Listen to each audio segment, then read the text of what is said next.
Welcome to Always Coachable, conversations with athletes, leaders, coaches, and high performers about growth, mindset, resilience, and the lessons that shape us over time. I'm Sandy Cohen, and today's guest is Gracie Dwyer.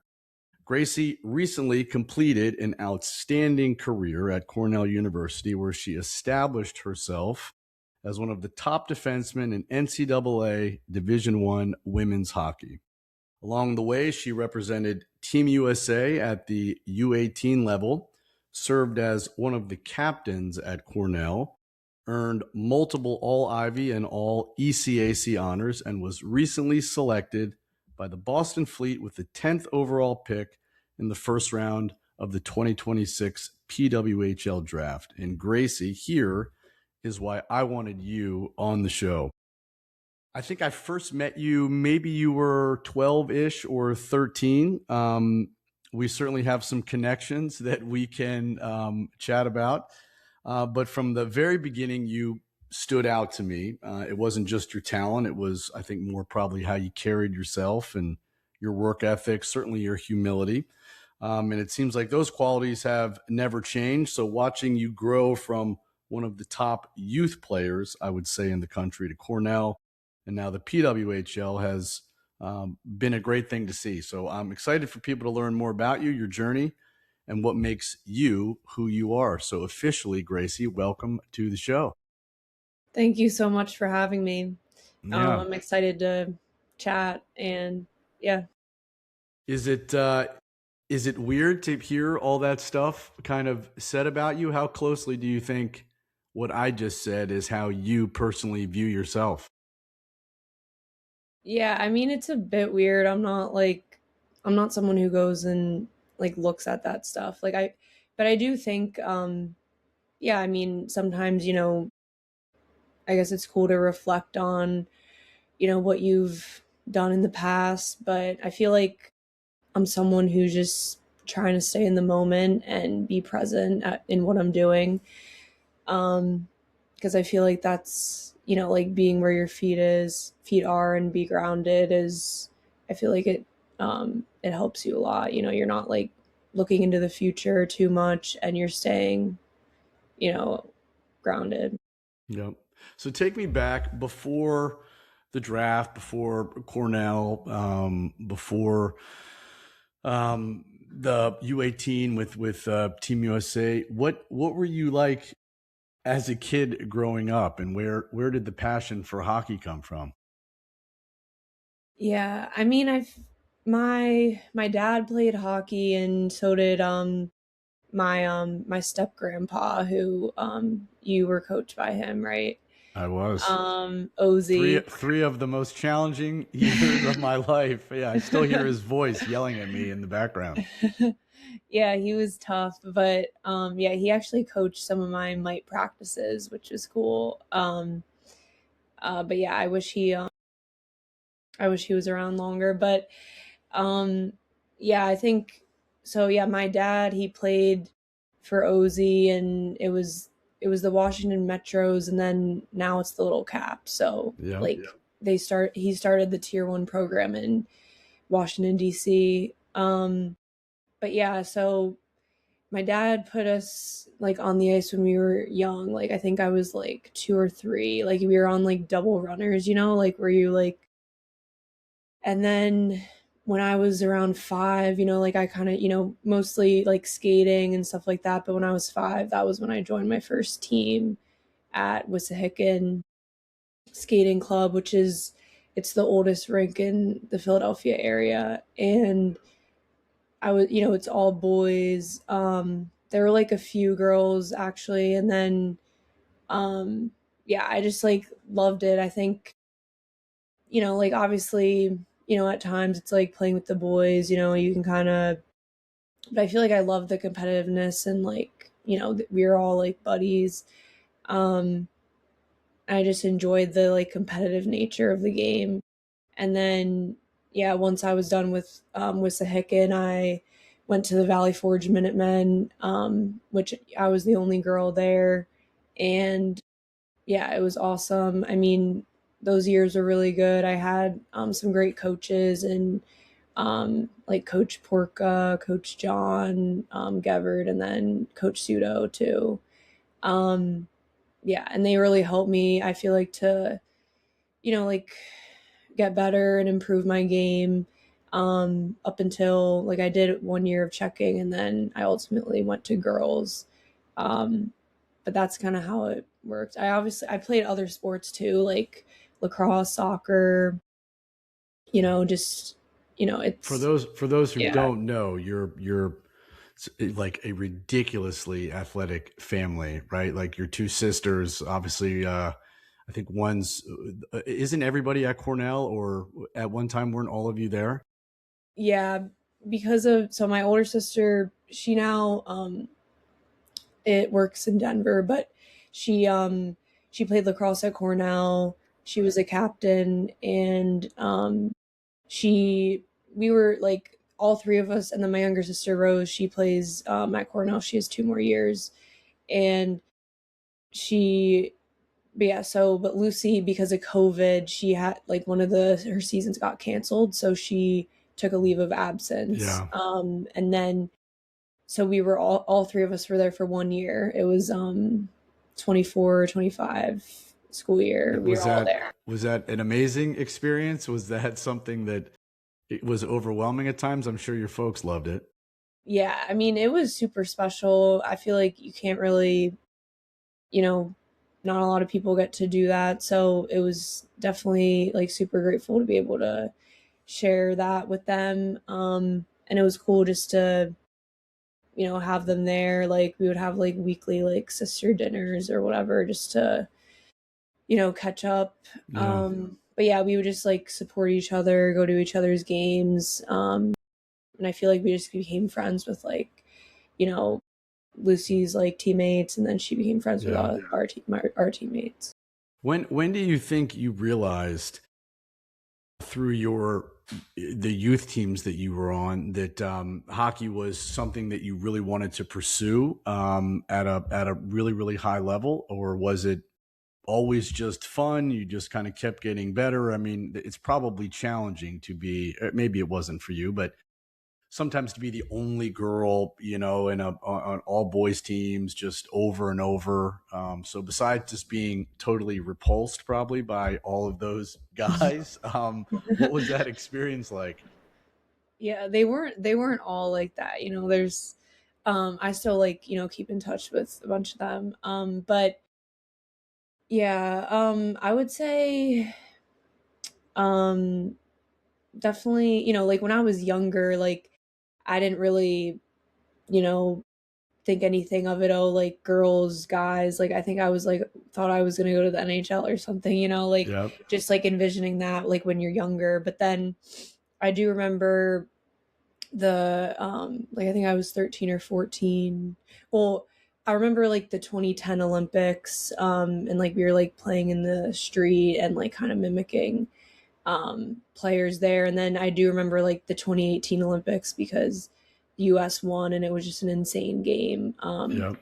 And yeah, it was like I couldn't stay up because I think it was like till 3 a.m. or 4 a.m. or something. But like I remember watching the highlights and it was really inspiring. And I thought that was something I wanted to do and pursue. And I didn't know, like obviously like there's a lot of steps to get there. And like it's a process. But yeah, and I didn't even know that the PWHL was possible, like even going to college. It's Yep. going into its fourth year, so it was like after my freshman year. And so now that's possible, like it's amazing.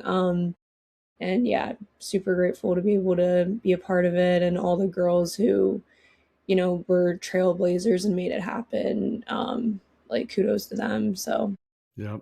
Have you had those moments? You don't have to admit it here, but have you had those moments, maybe over the past, I don't know, month or so since the draft, where you have kind of pinched yourself and said, "I'm a professional athlete"? maybe a little. Yeah, like I feel like it's kind of crazy that that's like you are a pro athlete now. But I feel like it's something that um that I like embody. Like I want to, like put in the work and do all that, and like just be like very professional about it, and like do your homework and all that. Like I think like that's what I love to do. So the fact that I, can get paid doing it is unreal. So Insane. yeah. Insane, Yeah. right? What this is going to be probably a tough one, and I know you're humble, so I don't know if we'll get the real answer. But what is it that you think makes you as good as you are? I mean, you were a standout when you were younger, and then certainly playing very high level college hockey. What is it that you think is like the DNA component of you that has made you so good? Yeah. I really pride myself on um bringing the compete, and being tough, working hard. Like I feel like that's like every day just like something that you bring. And I think you know the best, like I get the best out of myself when I'm having fun, and getting pushed by teammates, and like the compete level is at its highest. So because that's what makes it fun at the end of the day. Like playing in the backyard or in the streets, and you're like tussling with your sister or whatever. Like I think that's like those moments, and obviously sometimes it doesn't go your way, but I think that's what brings you back, like the competitiveness and the spirit of that, I think. And I try to keep that in me when I'm playing. So yeah. I can't imagine how competitive your household is, just like at the dinner table with your sisters. I mean, just I'm sure part of it, right, was the environment that, I mean, they're standout athletes, older than you, younger than you. I mean, it was probably just the culture of the family. Yeah, for sure. I remember in high school, in lacrosse practice, my older sister and I, like, we got into this fight, and our coach had to like break us up. But yeah, but I think, I don't know, I think that also like elevates the team, and like, they're going so hard, like we gotta up our level. So I think, yeah, that just, I feel like that's just kind of in me. So yeah. When you got to Cornell, was there anything about that level or about what it took to be kind of a Division One athlete? Was there anything that you had to learn about yourself that maybe you didn't know? I mean, was anything just, oh my gosh, I really have to make changes about my preparation or myself, or did you feel like it was a pretty seamless transition? There's definitely an adjustment. I think for me, I I think, like trying not to be too hard on yourself, I think was one thing, because I think, when you play younger levels, the mental part of the game is not, it's not as apparent, it's not as much like on your mind. So I definitely had to, like, I still am like doing a bunch of work, like mentally, just, like it can come in like many different forms, but like if it's like journaling, or just, like doing different like like how you think, I feel like is like a Yep. big part of it, or how you react to adversity, how you just like these little things that kind of make a difference. But just like, yeah, like little tweaks. It wasn't like I was like changing like who I was. And I think definitely I think our coach also, Coach Dara, he helped just with like the, yeah, like the thinking part of the game, like little things here and there that you like, tricks that you might not think about, and little skills. And then also just like playing a team game of playing together, playing with each other and for each other, is super important. Um, and yeah, I mean, I feel like just the will to like want to continue to get better, um, I feel like is something that I learned through college, like through video, through Yep. doing little skills before practice, and after practice. Um, yeah, because I think that's when, you get better. So But in that, all of that though, right? So some would say that that is the mindset piece, right? I mean, our skills always are developing, right? Everyone's trying to get bigger, faster, stronger, and that's part of the evolution, I think, of being a player or being an athlete. But what you just said, um, I love it because I think mindset work or mental performance, however people want to phrase it, that really is the separator, in my opinion, and the work that I do now. And it sounds like for you that maybe was a relevant piece. Yeah, for sure. I mean, I think like I've talked to like certain coaches, and it's like, once you get like higher and higher, like obviously, you have like the physical abilities, and you're always, trying to improve like speed, power, skills, stuff like that. But it's like they're like it's like 95% mental, because Yep. if you have the wrong mindset, it's gonna take a toll. So I think just like learning to enjoy it and not be too hard on yourself, but then, having that mindset of like, okay, yeah, like gonna improve and get better here. Like, you might have one of those days where it's not, where you're like, I don't know, not it's not going your way. You made some mistakes, but it's like, okay, like learning how to center yourself and get back to, okay, like here we go here, like next shift. Because adversity is coming for us all, right? I mean, that's when I give speeches, or if I'm giving a presentation, whether it's a showcase or a team, whatever it is, 100 people, 200 people, whatever, I always start by the first thing I say, what percent of hockey do you think is mental? And I say, here's how we're going to answer. I'm going to start counting at 10%. I want everybody to put their hand up. I'm going to start counting at 10%. I'm going to go up and up and up. And when you think I hit your number, you put your hand down. And Yeah. not one hand moves until I get to like 80%. Hmm. I then say, here's question number 2. What percent of your practice time do you dedicate to developing your mental skills? And I say, I'm going to start at 90% and I'm going to go down. Hmm. And not a hand moves typically until I get to 10%. So to your point, yeah, it's like maybe 90% of the sport, and seems like most folks don't spend a ton of time developing it. But have you seen at your level, um, players that just have the skill? You don't have to name names, but players that just have it, and you're like, you know what? They're missing that component. Yeah. I mean, for sure. I think definitely see it. Have seen it, in players before. And because like they have like talent and all that and a lot of potential.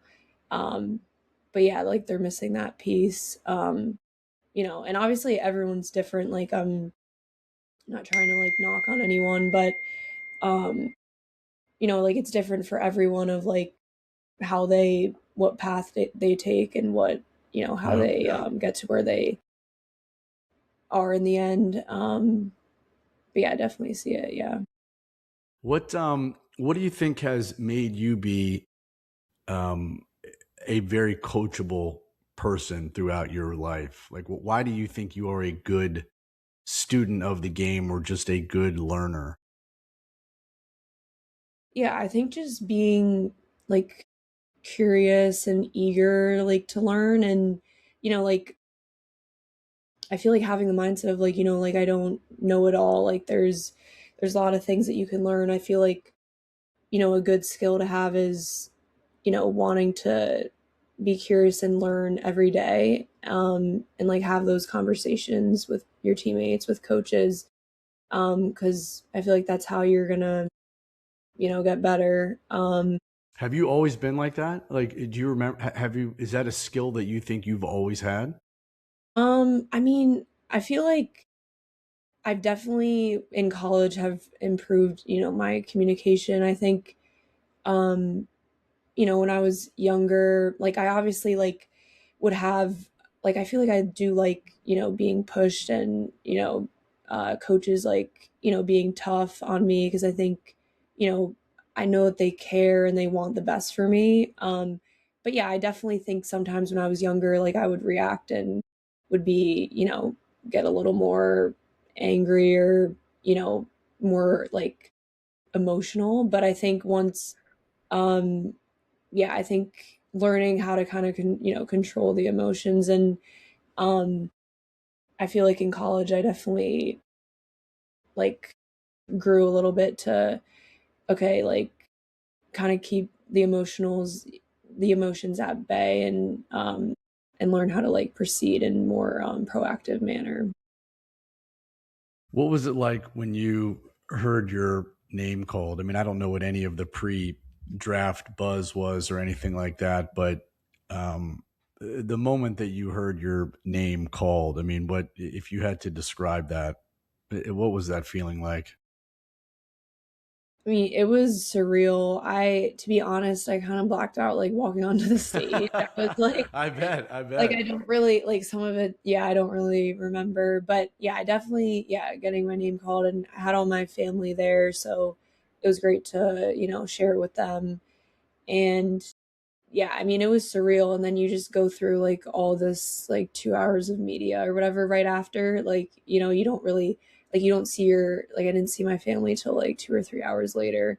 So but it was an awesome, awesome day. Like I feel like I couldn't like like I won't have another day like that again. So I was just trying to Yeah. soak it all in.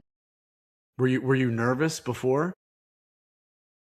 Yeah, I would say, yeah. I mean, in the like morning, there was a couple events where like I got to see like, people and different draftees.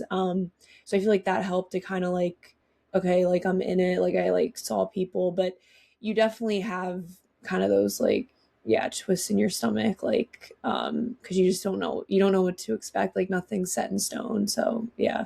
Yeah.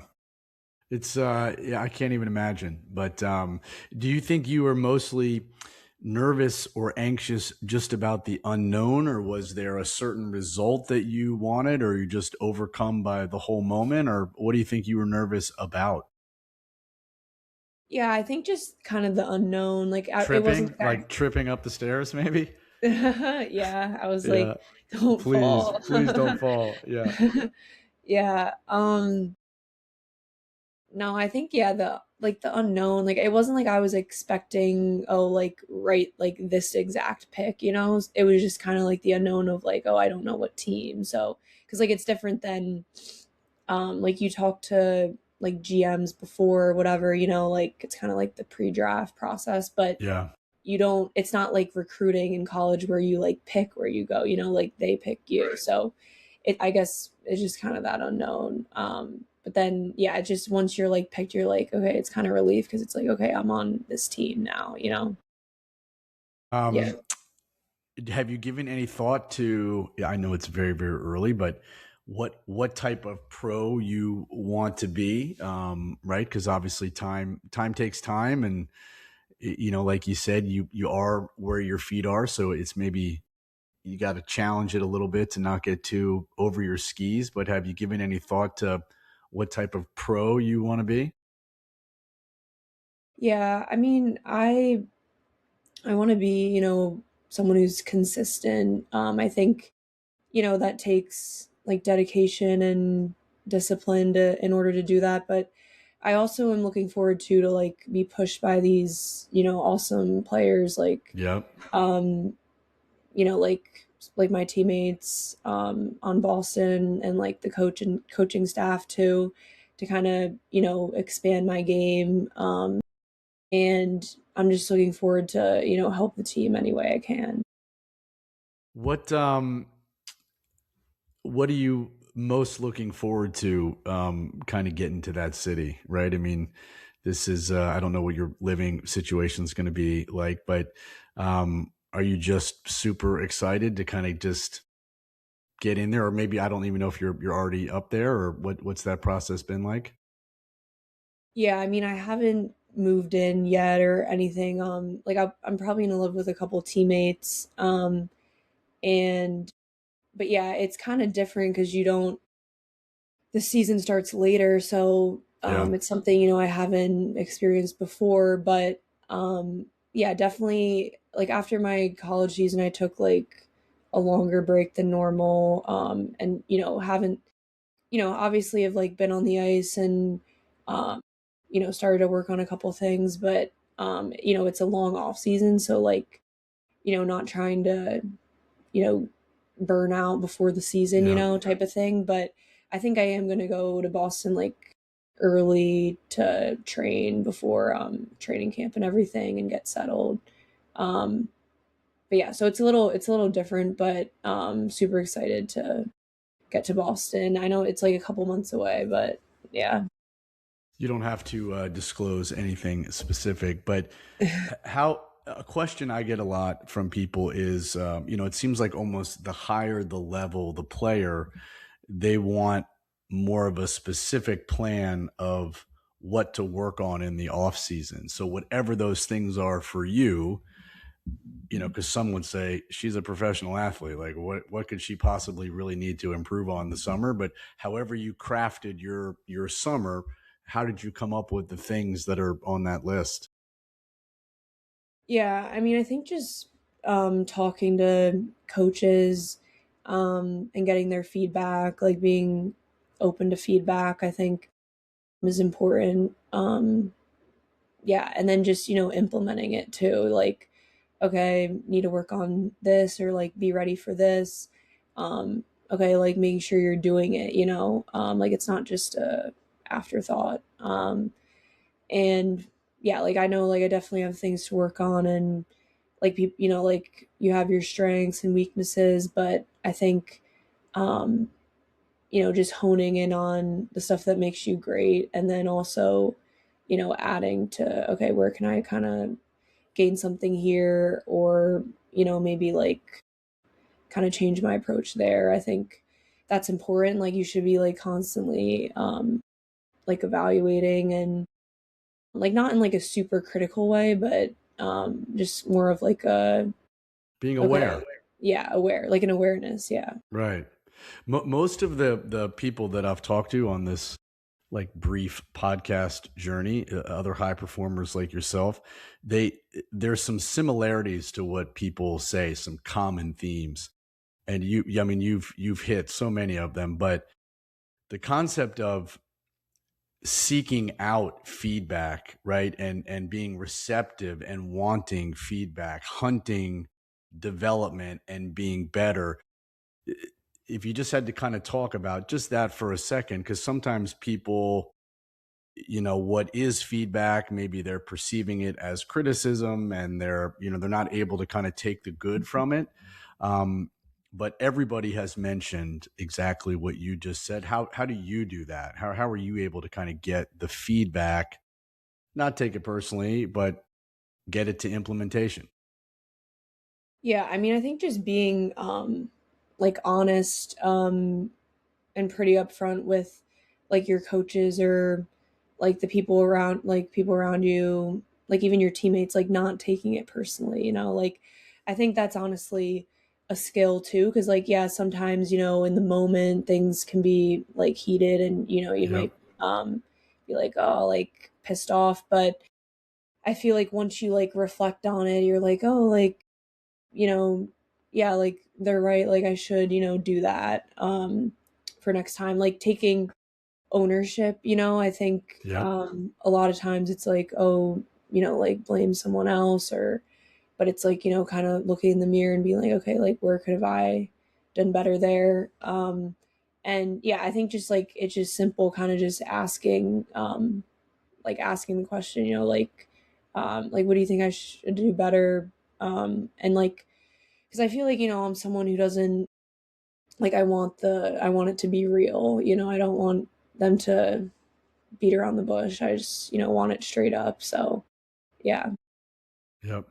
And are there people specifically that you have been training with or train with? I mean, where you grew up, and obviously your youth team, just a hockey factory. But are there certain people or personalities, maybe your sister, or people that you want to surround yourself with during the summer to make sure that they're kind of pushing you?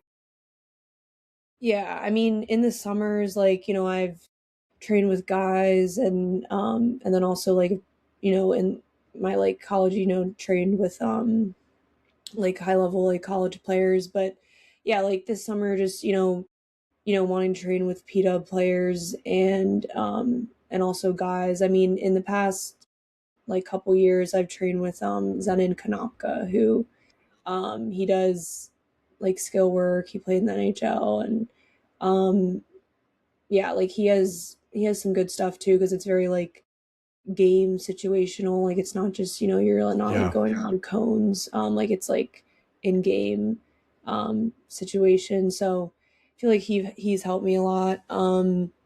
And yeah, I mean, yeah, I'm like there's a good like group in Boston like that I've heard from like teammates. So I'm excited to maybe train there and then yeah, I'm going to Nova Scotia next week to train with some PWHL players, so I'm excited for It's, that.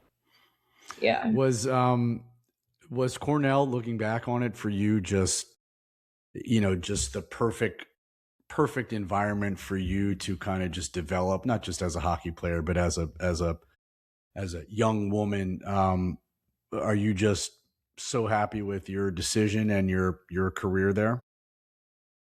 Yeah, I mean, the Cornell definitely pushed me to, get out of my comfort zone and be a better person, leader, player. Um, definitely to be a little more vocal. Is that And something that's not natural for you? yeah, I mean, it doesn't, yeah, I'm not like a huge vocal person, I would say, but like even like, in the class, like I would say I'm more of like a one-on-one type person where I like, like to talk to you one-on-one or stuff like that. But when, like even in school, like I was in the business school and we would do a lot of like presentations and public speaking. And I remember freshman year, I was so like nervous and Yeah. I still get, like a little nervous, but I feel like the practice of it, I feel like, you just got to practice it just like anything else. And then I just, I wouldn't get as nervous come like junior, senior year. But yeah, like I definitely, when you're, yeah, talking in a group, it was something that I had to get a little more comfortable with. And yeah, so, but yeah, just like want to just How do continue. you Yeah. how do you think you would respond to, a younger athlete, maybe asking you the question? Because everybody has those things, whether it's public speaking or something in a game or like everybody runs into that fear, right? Like we're humans. Um, but it seems like for you, you were at a crossroads and you didn't take the comfort zone, like you chose the growth zone route. So what would be your advice to younger boys or girls or athletes when maybe they're faced with that fear or that hesitation, what to do next? Yeah, I think just like sticking with it and sticking, like I feel like, some people, it's not a very comfortable or there's like a fear and then maybe they, you know, go do something else, like try to pivot or instead of like really like kind of digging in and, sticking with it and being like, I can do this, I can figure this out, type of thing. Like, and you're not like alone in it. You can utilize your resources, like lean on people. Yep. But yeah, I think sometimes like people can be quick to, um, kind of back out of something or whatever when, you really should just go for it. I think that's great advice. And I would bet, in your DNA, that's probably wired pretty tight, because there probably were many times where, you maybe subconsciously kind of made that decision to keep battling. And that would be another one of those common traits that it seems to be linked in high performers. What is your sister, your younger sister? Do you see any of yourself in her, the good or the bad?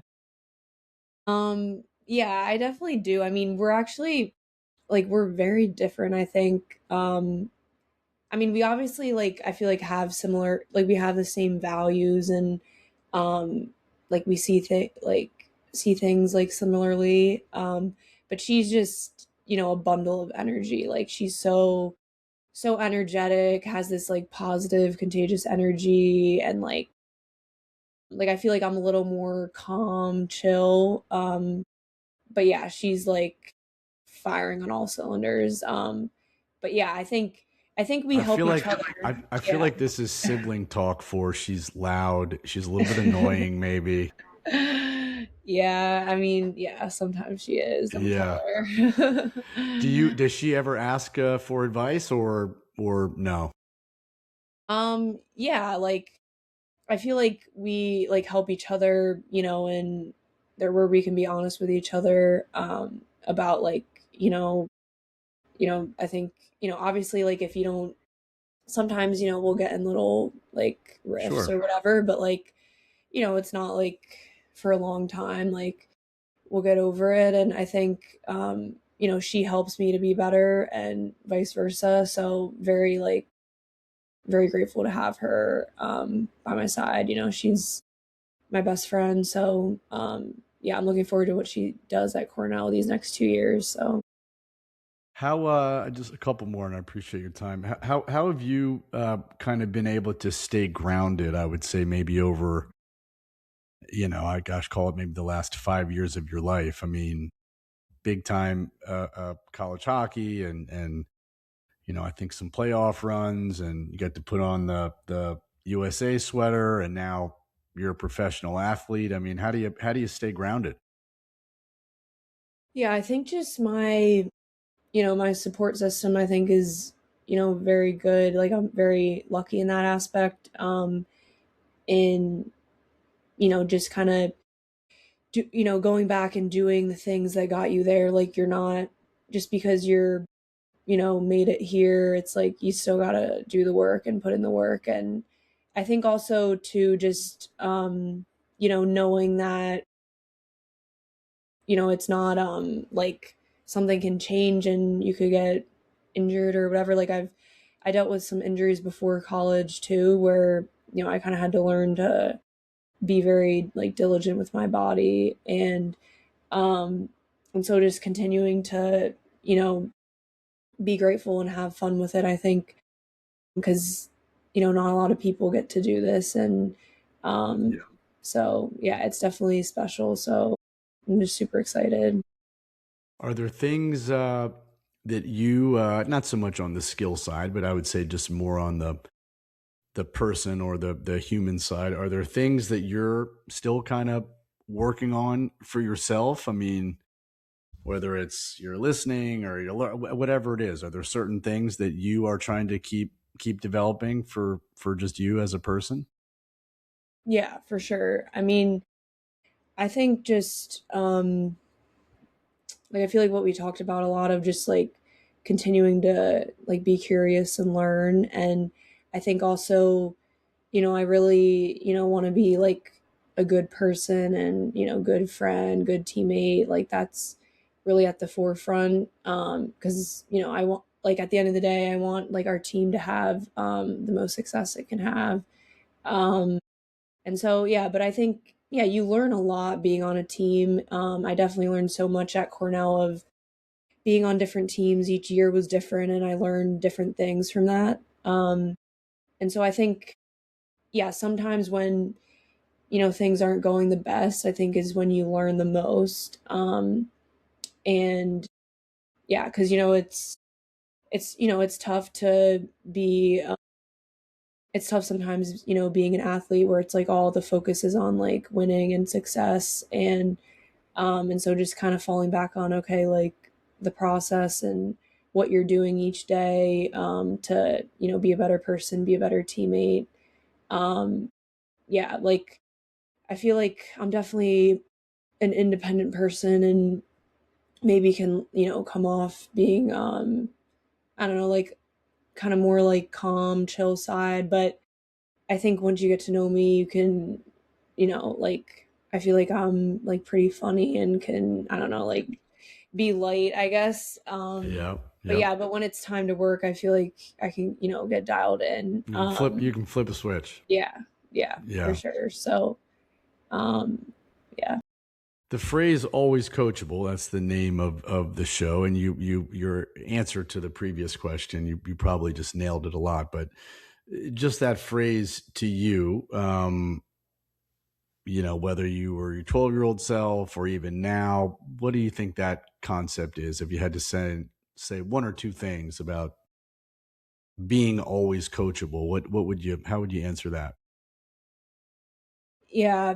I mean, I feel like it comes in different forms, but if I had to say a few things, I would say, yeah, just coming with a passion and, a willingness to compete and be a good teammate and have fun. Um, I think, if you're, and having that like respect, like if you're, coming in and kind of too cool for school, like, I think that's something that's not going to help you in the end, like really just, sticking to the work. Like I've definitely been around players that are very, very like good and high level and they still, are super grounded and they still like day in, day out do the work. So I think that's super important. So the last question, I just thought of it. This is going to put you on the spot. I apologize in advance.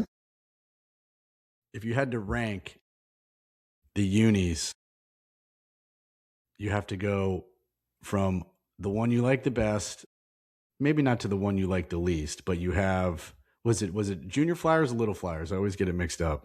Junior Flyers. So you have Junior Flyers, you have your Cornell jersey, you have your Team USA jersey, and you have now your Boston Fleet jersey. You can plead the fifth. You don't have to answer if you don't want to. That's tough. That's got to be. I don't know if I can do that. Because you got like USA, the Fleet, and like Junior Flyers, which is basically like the Flyers, which is like my team. Yeah. I don't know if I can pick. Um, How sick was it putting on that Team yeah, USA jersey? I mean, just how sick was it? it's a incredible feeling. Like, Yeah. I mean, it's this huge honor. Like, just knowing that, you're playing for the country. Um, it's really special, and I feel like it does. Like every time you put it on, you don't take it for granted because Yeah. it's just truly such an honor. Do you know what number you're going to wear next season? You don't have to For the disclose it if you don't Fleet. want to. Yeah. I'm sticking with 4, I There think. you Yeah. go. Yeah. Solid. So Solid. Bobby Orr, then Gracie Dwyer, famous number 4s, right? Well, you don't have to send anybody anywhere, but I always give people the opportunity if they want to learn more about you or follow you, you could have them go buy Fleet season tickets. But if anybody wants to learn more about you or anything, do you want us to send them anywhere or anything? I mean, what, like some of We don't my, need your address or anything, but they could follow you on Instagram. Some yeah, follow people me on want the Instagram. Instagram, There Gracie we go. Dwyer 4. There we go. Yeah. There we go. And she does respond. She does respond. It takes her a while to log on for a podcast, but she does respond. Well, Yeah. honestly, I can't even thank you enough for doing this. And on the outside, super happy for you with everything that you've accomplished. And thank you for agreeing to do this. And for the folks listening, if this conversation gave you something, please share it with someone who you think is still growing. You can find us wherever you get your podcasts, on YouTube at Sandy Cohen Official. And remember that the best never think they've arrived. So stay coachable. I'm Sandy Cohen, and I will see you next time. Thanks for having me, Sandy.